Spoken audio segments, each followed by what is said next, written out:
Goeiemôre vriende en baie welkom by ons oordenkings op hierdie Woensdagoggend. Vriende, voordat ons begin, ek het 'n behoefte om iets met julle te deel. Ek dink dis mos nou onmoontlik dat elke teks elke dag met ons almal praat.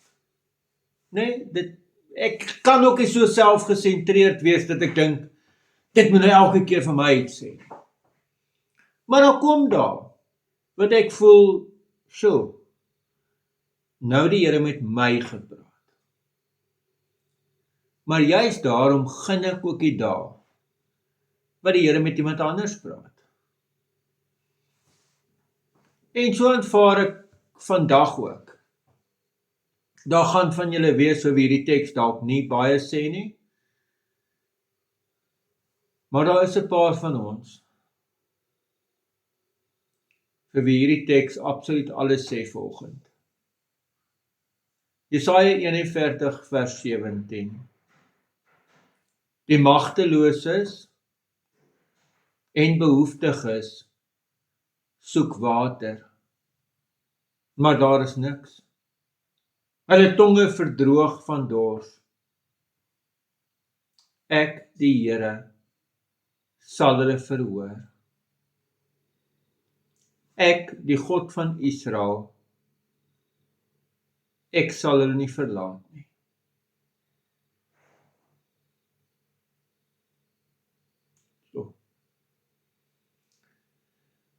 Vriende, as jy vanoggend een van die magteloses en behoeftiges is, as jy vanoggend een van hulle is wat nie weet, hoe gaan ons deur hierdie maand kom nie, hoe gaan ek my rekeninge betaal, hoe gaan ek sorg dat daar kos in die huis is?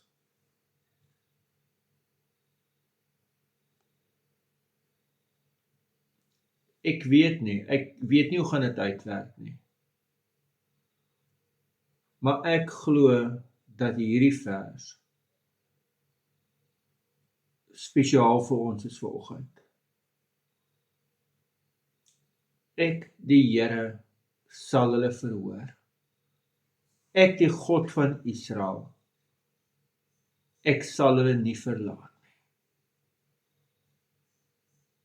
Mag jy dit vanoggend hoor as 'n ongelooflike troos uit die hand van die Here uit.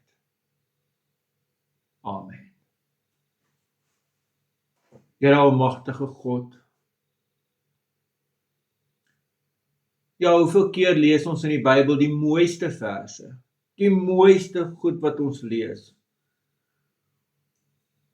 En ons bid, mag dit waar wees.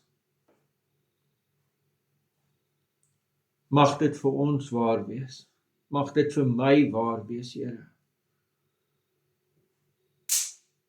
Mag elkeen van ons ervaar hoe U ook ons behoefte raak sien en hoe U op 'n wonderbaarlike manier voorsien.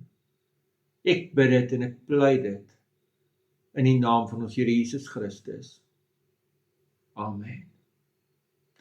Vriende, mag jy 'n baie mooi en ook 'n baie geseënde dag hê. Totsiens.